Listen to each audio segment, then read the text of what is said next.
اهدنا الصراط المستقيم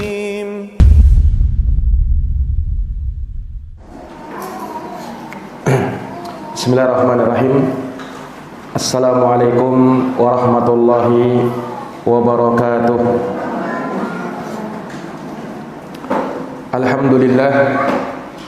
Alhamdulillahi rabbil alamin.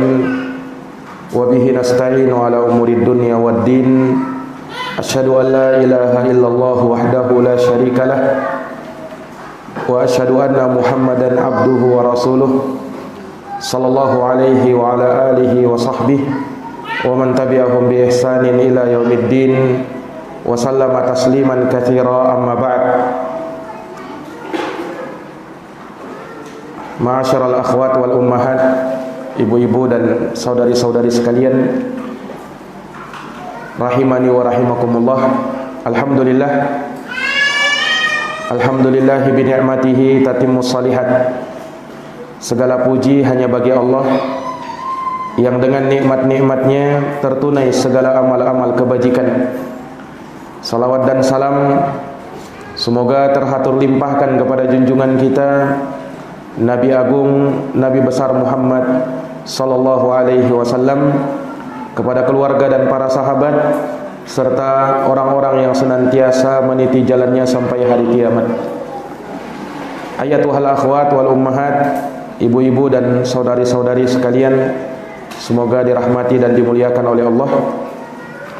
Pada pagi hari yang berbahagia ini, dengan taufik dari Allah, kita dapat melanjutkan kembali pembahasan dari kitab Sifatul Mar'atis Salihah, sifat-sifat wanita salihah, karya Ummu Abdillah bintu Syekh Muqbil bin Hadi Al-Wadi'i rahimahumullahu ta'ala, di mana pada pembahasan kali ini masih tentang ilmu bagi wanita muslimat, yaitu ilmu merupakan kunci dari kunci-kunci didatangkannya rezeki bagi seorang wanita muslimah.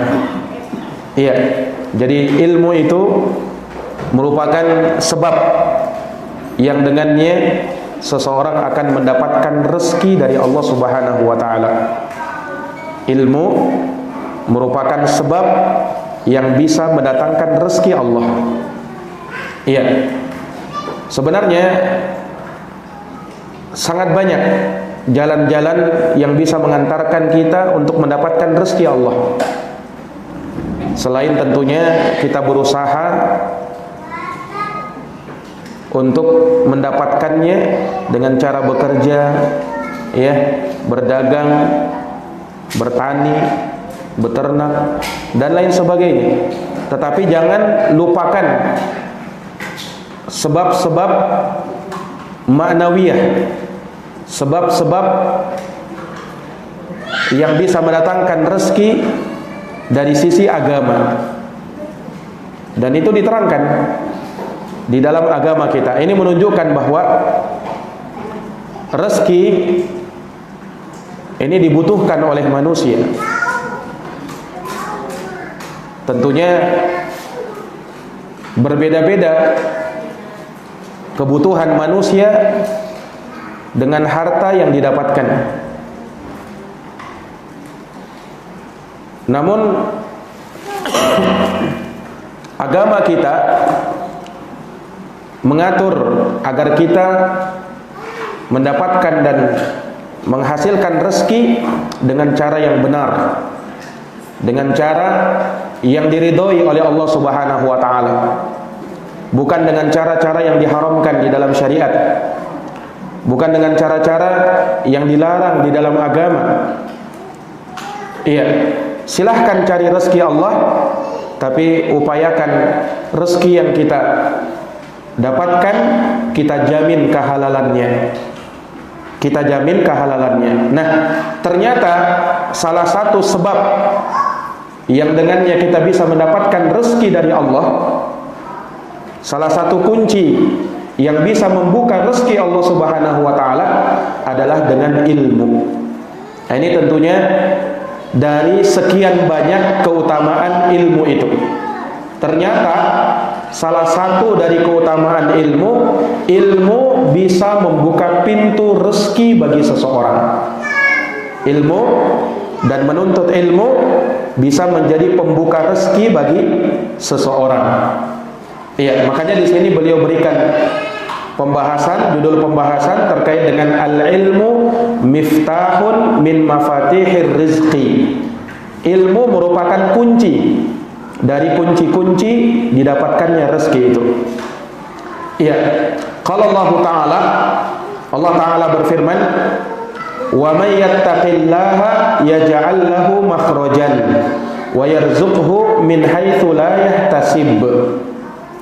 Ya, beliau berdalilkan dengan hal ini di dalam surat At-Thalaq ayat 2 dan 3. Dalam surat At-Thalaq ayat 2 sampai 3. Allah berfirman, "Wa may yattaqillaha yaj'al lahu makhrajan wa yarzuqhu min haitsu la yahtasib."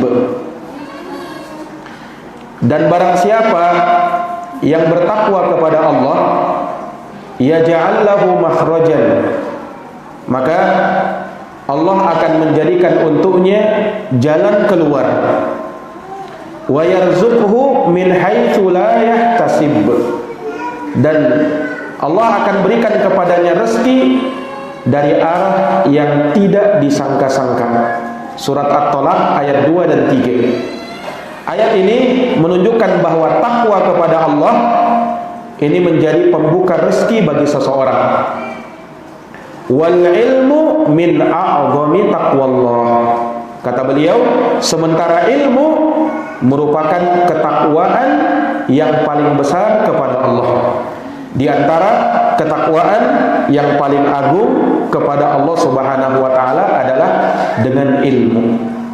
Nah, makanya Allah Subhanahu wa taala menyebutkan di dalam Al-Qur'an, menggandengkan antara takwa dengan ilmu. Wattaqullaha wa yu'allimukumullah. Bertakwalah kalian kepada Allah, niscaya Allah akan ajarkan ilmu kepada kalian. Bertakwalah kepada Allah, niscaya Allah akan mengajarkan ilmu kepada kalian. Nah, di dalam surat At-Thalaq ayat 2 dan 3 ini menunjukkan bahwa takwa merupakan sebab dibukanya pintu rezeki bagi seseorang, sedangkan ilmu merupakan sebesar-besar ketakwaan kepada Allah Subhanahu wa taala. Maka menuntut ilmu merupakan sebab yang bisa mendatangkan rezeki dari Allah berdasarkan ayat yang mulia ini. Nah,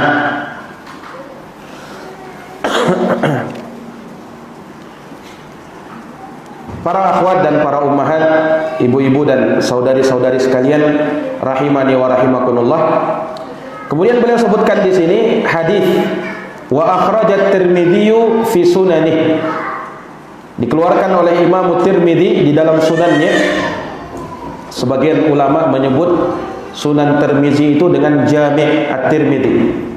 Min hadis Anas bin Malik radhiyallahu anhu.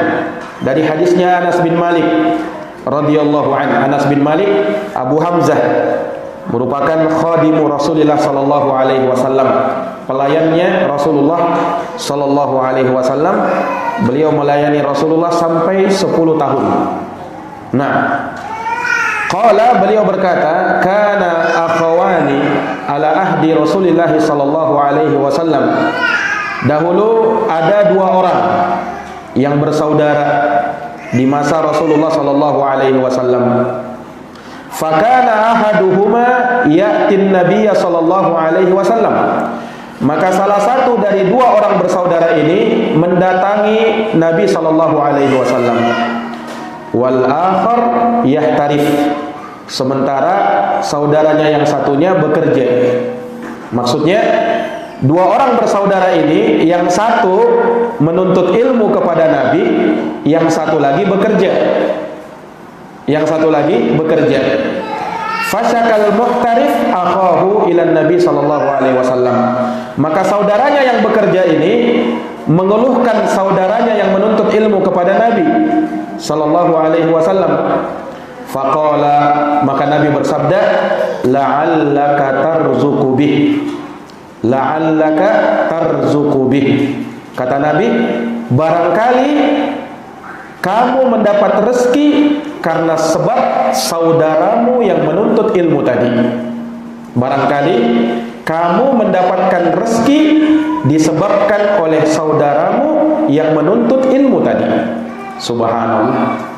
Ini menunjukkan kepada kita, para akhwat dan para ummahat, a'azani Allah wa iyyakunna, bahwa menuntut ilmu sebab dibukakannya pintu rezeki bagi seseorang. Iya, maka jangan perlu khawatir seseorang yang menuntut ilmu rezekinya akan terkurangi. Justru dengan dia menuntut ilmu, dengan dia mempelajari ilmu, Allah akan bukakan pintu rezeki yang lain bagi dirinya. Jangan pernah ragu. Ini Allah yang berfirman, Nabi SAW bersabda, la'allaka tarzuqu bih. Barangkali kamu mendapat rezeki karena sebab saudaramu yang menuntut ilmu itu. Artinya, kamu itu mendapat rezeki dari Allah memang karena saudaramu yang menuntut ilmu ini. Kamu menjadi mudah rezeki kamu. Nah, dari sini juga kita bisa mendapatkan pelajaran, wahai para akhwat dan para ummahat, bahwa seseorang sangat dianjurkan untuk membiayai para penuntut ilmu. Jadi kalau ada para penuntut ilmu ya, yang menuntut ilmu agama, maka sangat disukai kalau kita memberikan bantuan kepada mereka supaya mereka mudah di dalam menuntut ilmu itu, supaya jalan mereka dipermudah dan urusan-urusan mereka dipermudah. Dan dengan sebab itu pula kita mendapatkan rezeki dari Allah Subhanahu wa taala. Iya, justru dengan kita membantu para penuntut ilmu, ya, baik itu menyumbangkan sebagian harta kita, atau memberangkatkan mereka, atau membelikan mereka kitab-kitab untuk mereka pelajari. Ini sebab Allah Subhanahu wa taala memudahkan rezeki kita. Ya, makanya bantu para penuntut ilmu itu. Kalau kita dengar ada pondok-pondok pesantren misalnya, ya, baik yang ada di dalam negeri ataupun di luar negeri, kalau kita bisa membantu dengan harta kita ketika mereka membutuhkan sesuatu, maka kita bantu. Ya. Itu selain bisa menjadi amal jariah bagi kita, di sisi lain itu juga bisa menjadi pembuka rezeki bagi kita. Iya, itu juga bisa menjadi pembuka rezeki bagi kita. Disebutkan dari Al-Mulla Ali Al-Qari, ya, terkait dengan sabda Nabi ini, la'allaka tarzuqu bih, mudah-mudahan engkau diberi rezeki dengan sebab itu. Yakni aku berharap, maksud dari hadis ini, aku berharap bahwa engkau sebenarnya diberi rezeki karena berkahnya saudaramu tersebut ketika menuntut ilmu.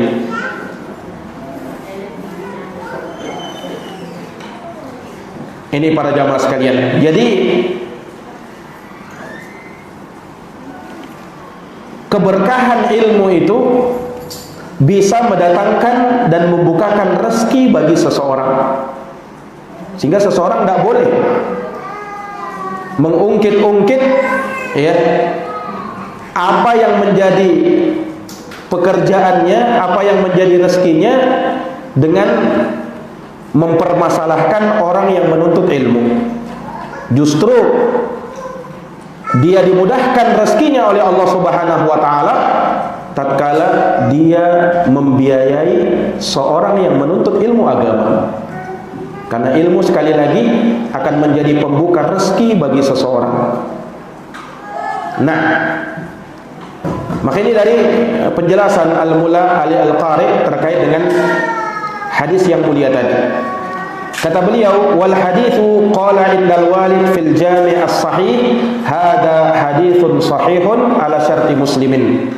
Hadis ini disebutkan oleh bapakku, maksudnya Syekh Muqbil di dalam kitabnya Al-Jami'us Sahih, dan Syekh Muqbil berkata hada hadisun sahih ala syarti Muslim. Hadis ini sahih berdasarkan syarat Imam Muslim. Kemudian kata beliau, wa idza kana hada liman yunfiqu ala talibil ilmi fa talibul ilmi min babi aula. apabila hal ini diperuntukkan bagi orang yang menafkahi penuntut ilmu, yang membiayai penuntut ilmu, maka tentunya seorang penuntut ilmu lebih utama untuk mendapatkan hal yang demikian. Maksudnya apa? Kalau saja orang yang membiayai seorang penuntut ilmu akan dimudahkan rezekinya, dibukakan pintu rezeki bagi dia, maka seorang penuntut ilmu lebih-lebih lagi rezekinya akan dibukakan oleh Allah Subhanahu wa taala dari jalur ilmu yang dia tuntut, dari jalur ilmu yang dia pelajari. Nah, ini para jamaah yang dirahmati dan dimuliakan oleh Allah. Wa akhraja Ibnu Abdul Bar fi Jami' Bayanil Ilmi wa Fadlih. Kemudian juga dikeluarkan oleh Imam Ibnu Abdul Bar di dalam kitab beliau Jami' Bayanil Ilmi wa Fadlih, kumpulan penjelasan tentang ilmu dan keutamaannya.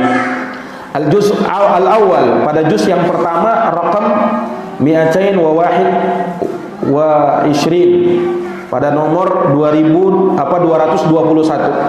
min tariqi Mus'ab ibni Abdullah ibni Zubair, dari jalan Mus'ab bin Abdullah bin Zubair. Qala lana abi, beliau pernah berkata, bapakku berkata kepada kami, utlubul ilma, tuntutlah ilmu. Ini nasihat seorang bapak kepada anaknya. Nah, ini menunjukkan kepada kita bahwa orang tua, ya, ini diantara tugas orang tua sebagai bentuk perhatian kepada anaknya, suruh anakmu menuntut ilmu. Suruh anakmu menuntut ilmu. Jangan kau biarkan anakmu berada di rumah bermalas-malasan, bermanja-manja dengan kamu dalam keadaan dia tidak mempelajari dan menuntut ilmu. Iya. Suruh anakmu belajar, suruh anakmu menuntut ilmu agama. Sebagaimana nasihat, ya, bapak beliau ini kepada beliau, utlubul ilma, tuntutlah ilmu itu, pelajari ilmu itu. Fa iyakun laka malun ajdaka jamalan. Kemudian kata bapaknya, apabila kamu punya harta, maka ilmu itu akan berguna bagimu dengan harta yang kau dapatkan untuk menambah keelokan dan keindahan ilmu itu. Wa illam yakun laka malun aksabaka malan. Tapi kalau kamu belum punya harta, maka ilmu akan memberikan harta kepadamu. Maka ilmu akan memberikan harta kepada kamu. Wal atharu sahih, athar ini adalah athar yang sahih. Maka sekali lagi dari sini menunjukkan kepada kita bahwa ilmu adalah sebab dan kunci yang dengannya seseorang akan mendapatkan rezeki dari Allah Subhanahu wa taala. Hadar rizqu, kata beliau, rezeki ini alladzi ta'iban nasu fi isalihi, yang manusia berlelah-lelah, letih dan capek untuk bisa mendapatkannya. Wa kaddasu juhudahum, dan mereka telah mengumpulkan usaha dan upaya mereka. Wa badalu kulla ghalin wa rakhisin linailih, dan mereka mencurahkan semua yang mahal dan murah untuk bisa meraih rezekinya. Falyarfaqu bi anfusihim, maka kasihanilah diri kalian sendiri. Wala yadhunnu anna al-ilma yahdimul mustaqbal, jangan sampai ada yang menyangka bahwa ilmu, menuntut ilmu agama itu akan menghancurkan masa depan. Sebagaimana sangkaan sebagian orang terkadang, dikiranya kalau anak-anaknya itu masuk pondok pesantren misalnya, masa depannya tidak jelas. Ya. Kalau anaknya dia sekolahkan di sekolah-sekolah umum misalnya, di tempat-tempat yang berpendidikan secara dunia, maka dia berbangga dengan hal itu. Kalau anaknya masuk pesantren, tidak jelas masa depannya. Ada sebagian orang berpikiran seperti itu. Jangan sampai menyangka bahwa menuntut ilmu bisa menghancurkan masa depan. Justru sebaliknya, bal yu'assisuhu wa yubnihi. Bahkan dengan menuntut ilmu akan mendirikan dan membangun rezeki seseorang. Ini para jamaah, hanya banyak orang tidak yakin dengan ilmu dan menuntut ilmu yang dia lakukan. walakinnaha wasawisus syayatin, akan tetapi was-was syaitanlah, allati ustujibalaha, yang dia selalu ikuti, yang dia selalu turuti. Ya, syaitan kan memang menjanjikan kepada manusia itu kefakiran. Nanti kau miskin nanti kalau anakmu sekolah di pesantren nanti miskin nanti. Bagaimana masa depannya? Dan bagaimana nanti masa tuamu? Ini was-was syaitan. Kama qala ta'ala, sebagaimana firman Allah Ta'ala di surat Al-Baqarah ayat 268. Ini dalil setan itu menakut-nakuti manusia dengan kemiskinan. Setan suka menakut-nakuti manusia dengan kemiskinan. Nanti jatuh miskin katanya. Apa kata Allah di surat Al-Baqarah ayat 268? Asy-syaitanu ya'idukumul faqra wa ya'murukum bil fahsya. Setan itu, kata Allah, menakut-nakuti kalian dengan kefakiran. Oleh sebab itu dia memerintahkan kalian untuk melakukan perbuatan yang keji. Gara-gara ulah setan itu menakut-nakuti dengan kita dengan kemiskinan, akhirnya apa? Menghalalkan segala cara untuk bisa mendapatkan rezeki. Na'udzubillahi min zalik. Wallahu ya'idukum maghfiratan minhu wa fadla. Sementara Allah menjanjikan kepada kalian ampunan darinya dan karunia-Nya. Wallahu wasi'un alim, dan Allah maha luas karunia-Nya dan maha tahu, maha berilmu. Surat Al-Baqarah ayat 268. Maka jangan sampai kita ini terbawa oleh bujuk rayu syaitan, yang memang setan itu suka menakut-nakuti kita dengan kemiskinan. Tidak usah takut, rezeki kita, rezeki anak-anak kita sudah dijamin oleh Allah. Jadi jangan takut. Kita ini kan sudah ditetapkan rezeki kita bahkan sebelum kita lahir. Anak-anak kita juga demikian, sebelum dia lahir rezekinya sudah ditetapkan. Malaikat itu menetapkan 4 hal: bikatbi rizkihi wa ajalihi wa amalihi wa syaqiyun am sa'idun. Malaikat tetapkan pertama justru yang ditulis oleh malaikat itu rezekinya, kemudian amalnya, ajalnya, bahagia atau tidaknya dia. Sudah ditetapkan rezeki kita. Makanya kata ulama, seorang anak tidak akan mengambil jatah rezeki bapaknya. Demikian pula sebaliknya, bapak ibu tidak akan mengambil rezeki yang sudah Allah tetapkan bagi anaknya, karena sudah ada rezekinya masing-masing.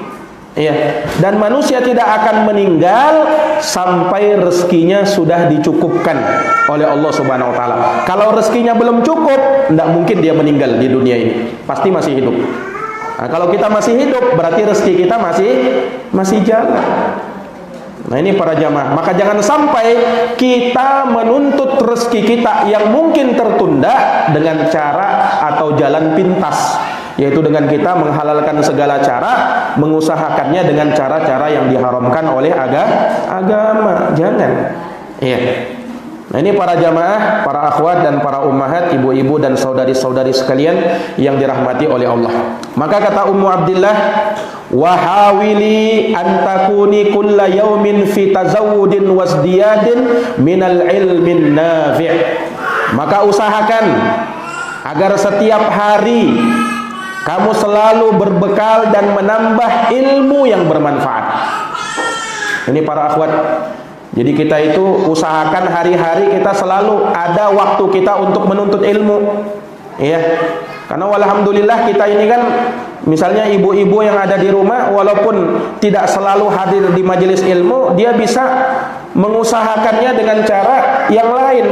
Dia bisa melihat live streaming misalnya, atau mendengarkan rekaman-rekaman yang sudah ada dari kajian-kajian sunnah.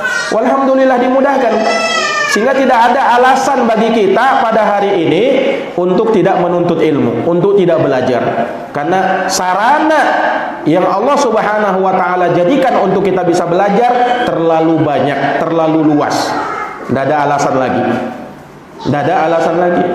Maka kita itu harusnya, kata beliau, setiap hari selalu menambah pengetahuan kita terhadap ilmu, selalu berbekal dengan ilmu. Sebagaimana setiap hari kita menuntut dan berdoa kepada Allah supaya didapatkan ilmu. Nah, ini ibu-ibu sekalian Para akhwat ini sudah hafal enggak ayat atau doa yang dengannya kita selalu menambah ilmu? Doa ini diajarkan oleh Nabi, diucapkan setelah selesai sholat subuh. Nah, kalau yang sudah mengamalkannya walhamdulillah. Kalau yang belum mengamalkannya, diamalkan mulai dari besok. Doa yang selalu diucapkan oleh Nabi selesai sholat subuh, yaitu doanya Allahumma inni as'aluka ilman nafi'an wa rizqan thayyiban wa amalan mutaqabbala. Yang belum amalkan, diamalkan. Tiap selesai sholat subuh baca doa itu. Allahumma inni as'aluka ilman nafi'an wa rizqan thayyiban wa amalan mutaqabbala. Apa artinya? Allahumma ya Allah, inni as'aluka, sesungguhnya aku minta kepadamu 3 perkara. Yang pertama, ilman nafi'an, ilmu yang bermanfaat. Lihat, yang pertama diminta apa? Ilmu. Ini tiap pagi, ini tiap hari. Iya. Minta ilmu yang bermanfaat dulu. Kemudian baru apa? Ilman nafi'an wa rizqan thayyiban, rezeki yang halal, wa amalan mutaqabbala, dan amalan yang diterima. Perhatikan para akhwat, Nabi minta 3 ini, ilmu, rezeki, dan amal, karena memang saling berkaitan antara 3 ini. Iya, sebagaimana tadi pembahasan kita, ilmu itu pembuka rezeki, kuncinya rezeki. Nah, Nabi minta 3 ini karena memang kita butuhkan tiap hari 3 ini, ilmu, rezeki, amal. Nah, yang mengawali semua itu adalah ilmu. Kenapa ilmu yang diminta pertama oleh Nabi? Karena rezeki kita tidak akan menjadi baik kalau dasarnya bukan karena ilmu. Amalan kita pun sama, tidak akan diterima oleh Allah tanpa didasari oleh ilmu. Makanya Nabi minta dulu ilmu dulu. Nah, baru setelah dia tahu ilmu, akan terbimbing untuk mencari rezeki yang halal. Karena betapa banyak rezeki yang tidak halal, akibatnya, sebabnya gara-gara ilmu yang tidak bermanfaat. Iya. Kemudian Nabi minta amal, karena betapa banyak amal yang tertolak gara-gara tidak didasari dengan ilmu yang benar. Iya. Makanya senantiasa kita mengusahakan ilmu itu, berbekal dengan ilmu dan terus menambah ilmu yang bermanfaat. Supaya apa? Litasdadi imanan wa ilman wa fiqhan wa sadadan wa khaira. Agar terus bertambah iman kita, ilmu kita, pemahaman kita, kelurusan kita, dan kebaikan kita. Jadi dengan ilmu bertambah iman, dengan ilmu bertambah pemahaman, dengan ilmu akan semakin lurus jalan kita, dengan ilmu akan semakin bertambah kebaikan kita. Luar biasa kebaikan ilmu ini. Fa inna man zaqa halawatal ilmi wa ladzatahu kulla yaumin wa huwa yazdadu tashmiran wa mubadaratan fi tahsilihi. Karena sesungguhnya barang siapa yang telah merasakan manisnya ilmu dan kelezatan ilmu itu setiap hari, wa huwa yazdadu tasmiran wa mubadaratan fi tahsilih, maka dia pun akan terus menambah semangat dan bersegera di dalam meraih dan mendapatkan ilmu itu. Jadi kalau orang sudah merasakan betapa manisnya ilmu itu, ya, maka dia akan cepat-cepat bersegera untuk bisa meraih ilmu itu. Karena ilmu itu lebih manis, lebih lezat dari apapun yang ada di dunia ini. Dari apapun yang ada di dunia ini. Bahkan disebutkan dari Syekhul Islam rahimahullahu ta'ala bahwa seseorang tidak akan bisa merasakan indahnya, lezatnya, manisnya surga sebelum dia merasakan manisnya, lezatnya apa yang ada di dunia. Dan yang di dunia itu adalah ilmu. Yang di dunia itu adalah ilmu. Makanya Nabi kan mensifatkan menuntut ilmu dan berada di majelis ilmu itu sama saja berada di taman-taman surga. Kata Rasulullah sallallahu alaihi wasallam, "Idza marartum bi riyadil jannah farta'u." Apabila kalian melewati taman-taman surga, maka mampirlah di sana. Bersenang-senanglah di sana, kata Nabi. Sahabat pun tanya, ya Rasulullah, apa itu taman-taman surga? Kata Rasulullah sallallahu alaihi wasallam, hilakud dzikri. Taman surga yang ada di dunia ini adalah majelis-majelis ilmu. Jadi Nabi SAW sifatkan majelis ilmu seperti apa?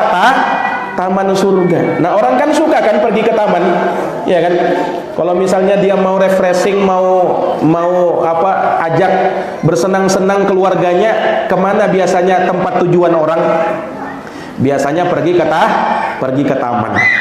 Nah, majelis ilmu kata Nabi itu taman surga yang ada di dunia. Sebagaimana senang orang mendatangi taman-taman yang ada di dunia ini, masa tidak senang dengan taman surga yang ada di dunia, yaitu majelis ilmu. Nah, ini para akhwat dan para ummahat, a'azzanillahu wa iyyakunna. Maka dengan merasakan manisnya ilmu akan merasakan kelezatan yang luar biasa. Sampai disebutkan sebagian ulama mengatakan, lau ya'lamul muluk wa abnaul muluk ma nahnu fihi lajaladuna bisuyub. Andaikan para raja itu tahu dan anak-anak raja itu tahu kenikmatan yang kita sekarang berada di dalamnya dari menuntut ilmu, niscaya mereka akan cambuk kita dengan pedang-pedang mereka karena cemburu. Orang seandainya para raja tahu, kata ulama ini, dan anak raja tahu kenikmatan menuntut ilmu yang kita sekarang berada di dalamnya, niscaya para raja itu akan cemburu kepada kita. Saking cemburunya mereka akan hukum kita dengan mencambuk dengan pedang-pedang mereka. Ya, karena kan kehidupan raja itu kan sangat mewah, ya kan? Iya, apa sih yang mereka tidak bisa dapatkan?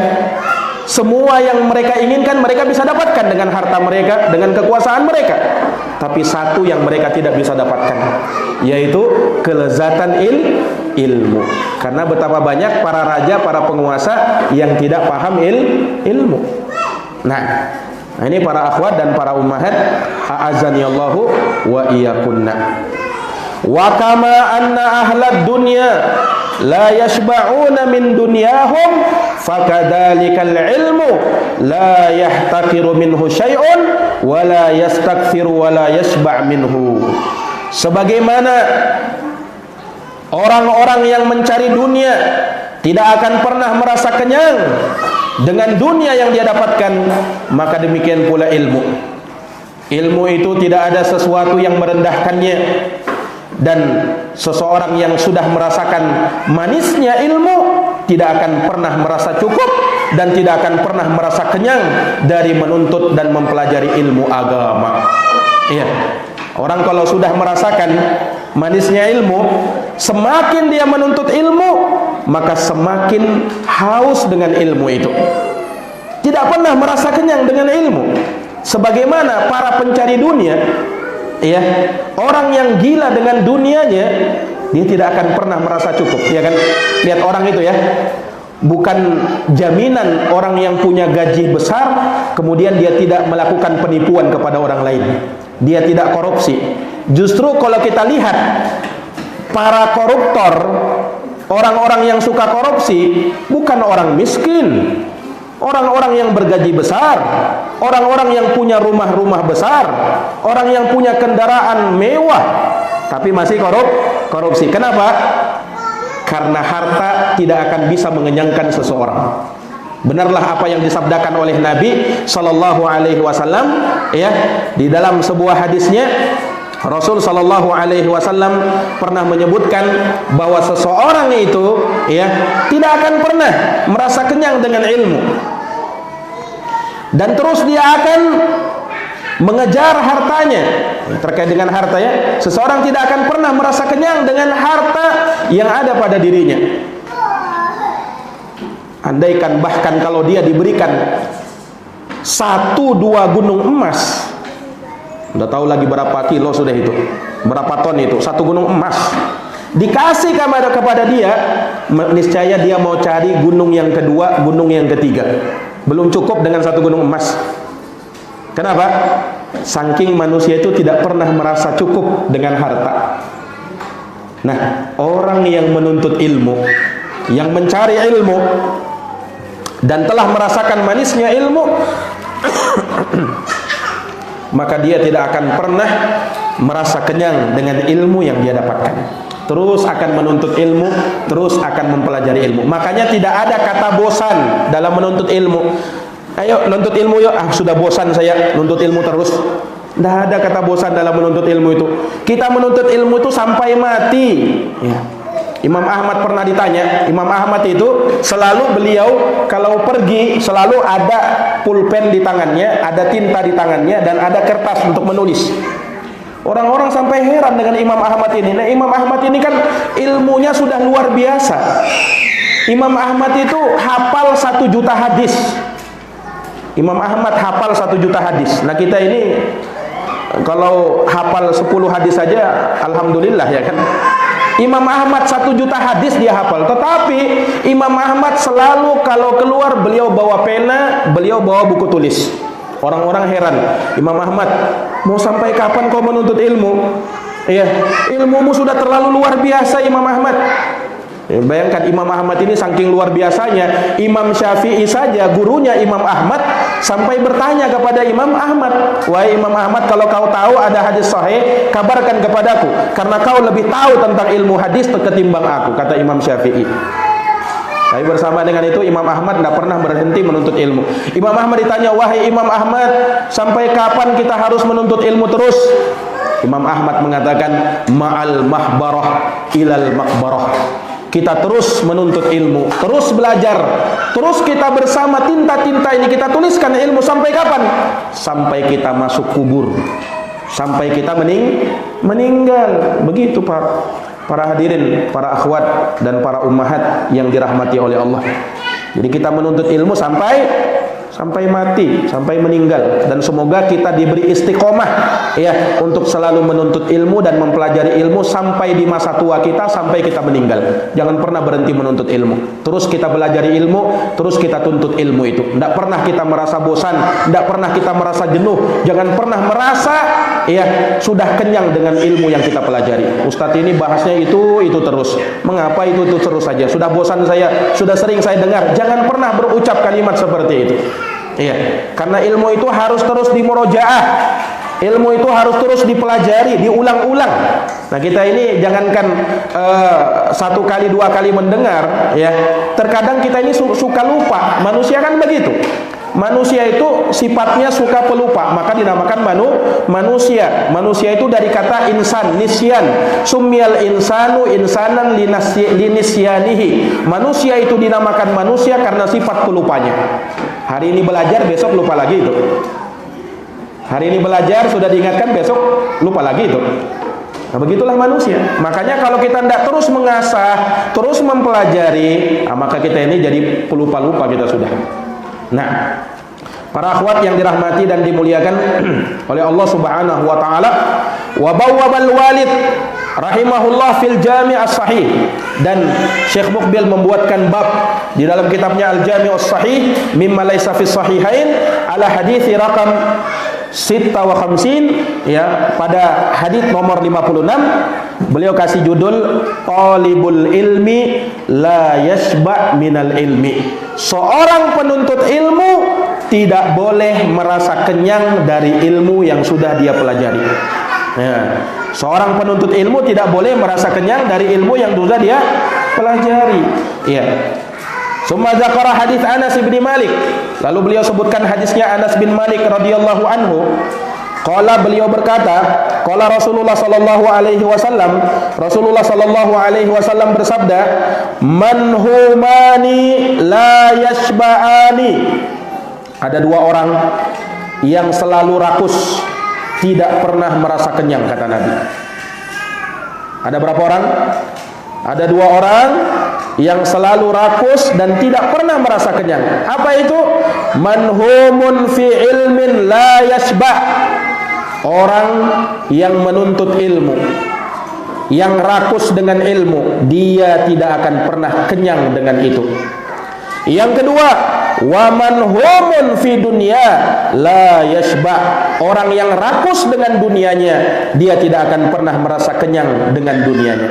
Dari dua orang yang rakus ini, rakus dunia dengan rakus ilmu, mana yang tercela, mana yang terpuji? Rakus ilmu kah atau rakus dunia? Atau dua-duanya tercela? Atau dua-duanya terpuji? Yang rakus dengan ilmu terpuji, yang rakus dengan dunia tercela. Kalau seorang rakus kepada ilmu, itu memang dituntut bagi dia. Rakus dalam ilmu, dalam pengertian apa? Dia selalu menuntutnya, dia selalu mempelajarinya, tidak pernah merasa kenyang dengan ilmu yang dia pelajari. Terus dia belajar, terus dia menuntut ilmu, terus dia menambah ilmunya. Nah, ini para akhwat yang dirahmati dan dimuliakan oleh Allah. Yaqulu syair, seorang penyair pernah mengatakan, al-yawma syai'un wa ghadan mithluhu. Man nakhabal ilma allati tultaqat yuhassilul mar'u biha hikmah wa innamas sailu ijtima'un nuqat. Kata penyair ini, hari ini sedikit, besok seperti itu juga. Maksudnya apa? Ilmu itu dituntut sedikit demi sedikit. Man nakhabal ilma allati tultaqat, siapa yang memilah-milih ilmu, ya, yang dia pungut sedikit demi sedikit, ya, dia pilih-pilih mana yang terbaik, mana yang lebih penting bagi dirinya, yuhassilul mar'u biha hikmah, sehingga dengan hal tersebut seseorang bisa mendapatkan hikmah dari ilmu yang dia pelajari. Wa innamas sailu ijtima'un nuqat, karena sesungguhnya air yang mengalir deras itu karena, ya, tetesan-tetesan air yang sedikit, bermula dari sedikit kemudian menjadi banyak. Maksudnya apa? Ilmu itu terus dipelajari dan kita mempelajarinya sedikit demi sedikit. Jadi bukan pengertiannya rakus kepada ilmu, dia pelajari semua ilmu, yang belum pantas dia pelajari juga, bukan begitu. Ilmu itu dituntut setahap demi setahap, sedikit demi sedikit, ya, supaya dengan hal tersebut ilmunya bisa tertata, ya, ilmu yang dia dapatkan bisa sempurna dan dia bisa mendapatkan ilmu dengan baik. Nah, ini para akhwat dan para ummahat, a'azzani Allahu wa iyyakunna. Wa ilaiki ba'dan min hirsis salafi rijalan wa nisaan 'alal ilmi. Dan di sini kata beliau, aku akan persembahkan kepadamu beberapa semangat salaf, baik laki-laki maupun perempuan, di dalam menuntut ilmu. Beliau ceritakan bagaimana semangat ulama salaf dulu di dalam menuntut ilmu. Qala al-Imam al-Bukhari fi Kitabil Ilm fi Sahih. Berkata Imam al-Bukhari di dalam Kitabul Ilmi, di dalam kitabnya As-Sahih, pada nomor hadis 99, babul hirsi alal hadis, bab semangat di dalam menuntut ilmu hadis. Summa saqa bi isnadihi an Abi Hurairah radhiyallahu anhu. Kemudian beliau bawakan sanadnya dari Abu Hurairah radhiyallahu anhu, annahu qala, Abu Hurairah berkata, qila ya Rasulullah. Maka dikatakan kepada Rasulullah, yakni Abu Hurairah bertanya kepada Rasulullah, ya Rasulullah, man as'adun nasi bi syafa'atika yaumal qiyamah. Kata Rasulullah, kata Abu Hurairah bertanya, siapa manusia yang paling berbahagia dengan syafaatmu pada hari kiamat?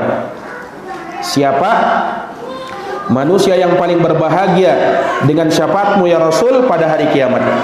Maka Rasulullah sebelum menjawab, beliau mengatakan, laqad zanantu ya Abu Hurairah alla yas'aluni an hadzal hadits ahadun awwalu minka.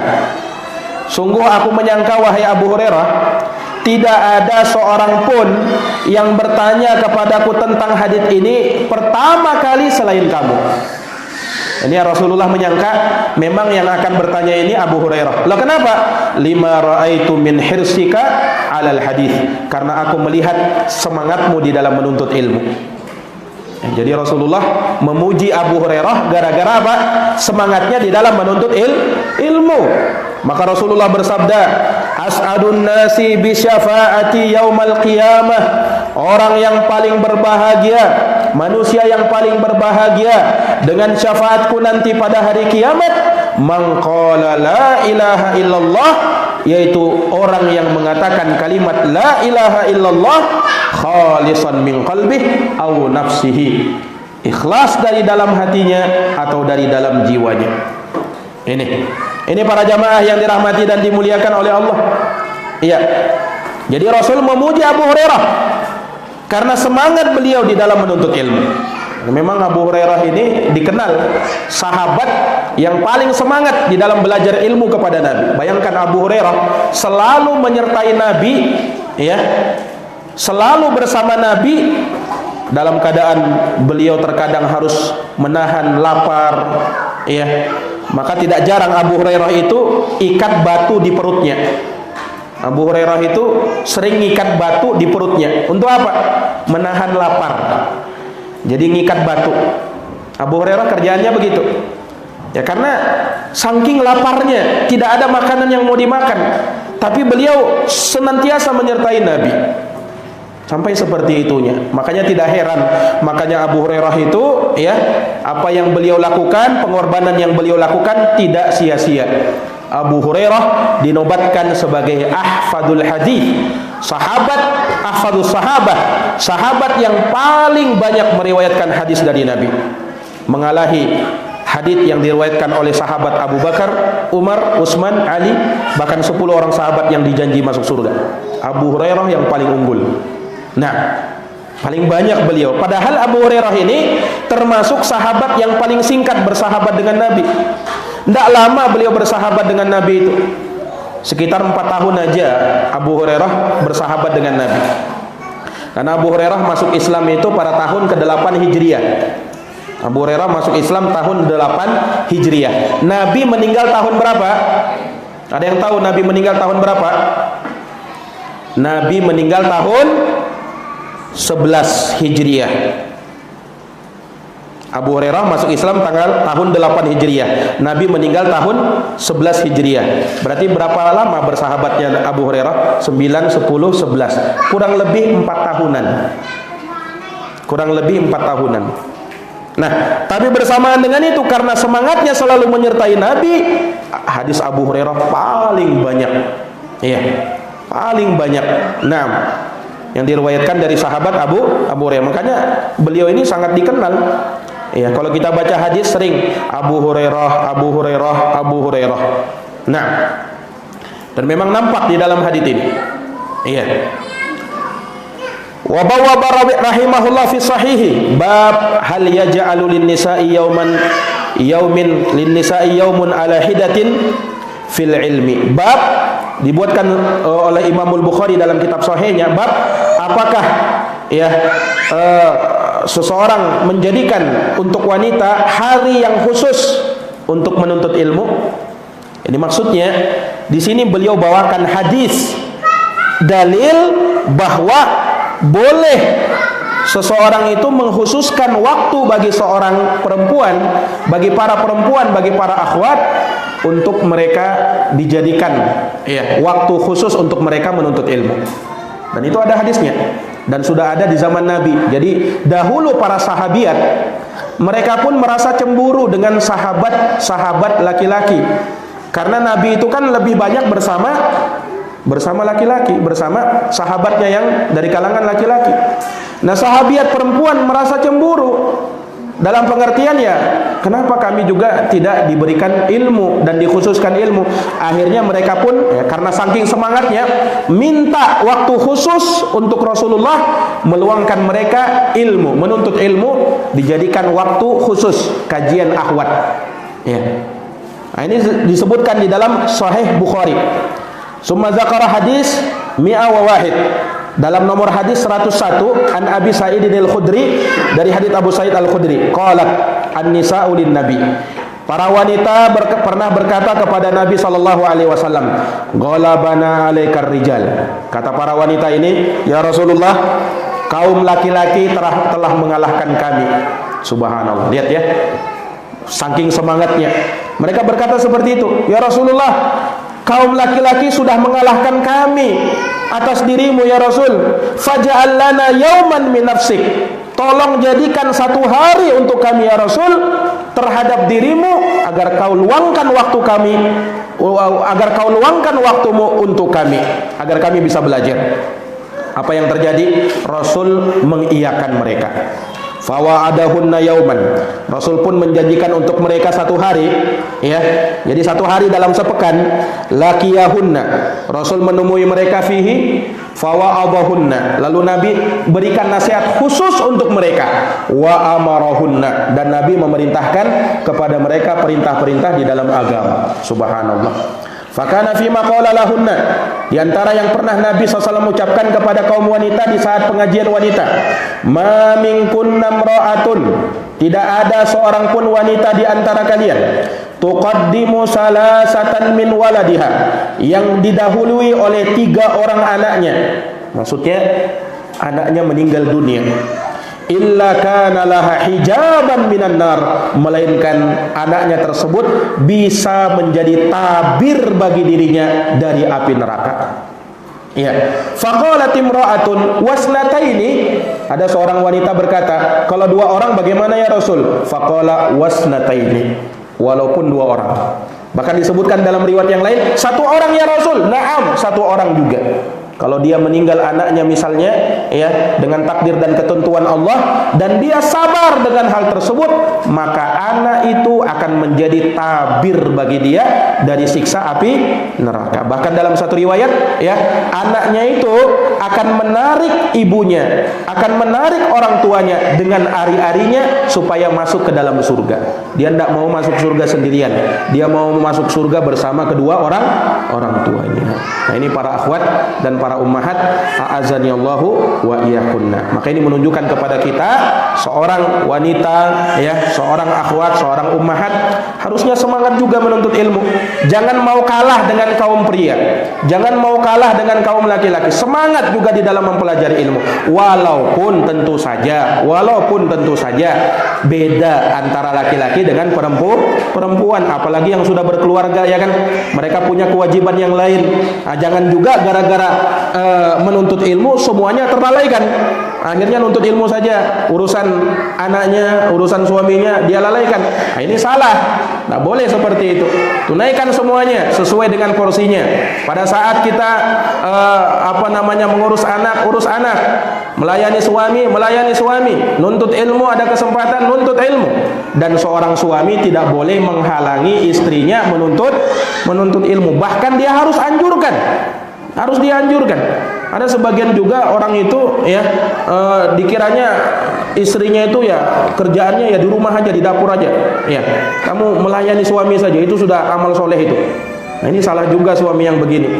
Harusnya dia beri waktu untuk istrinya belajar, menuntut ilmu. Jangan istri itu ditaruh di dapur aja terus, jangan di kamar aja terus, jangan.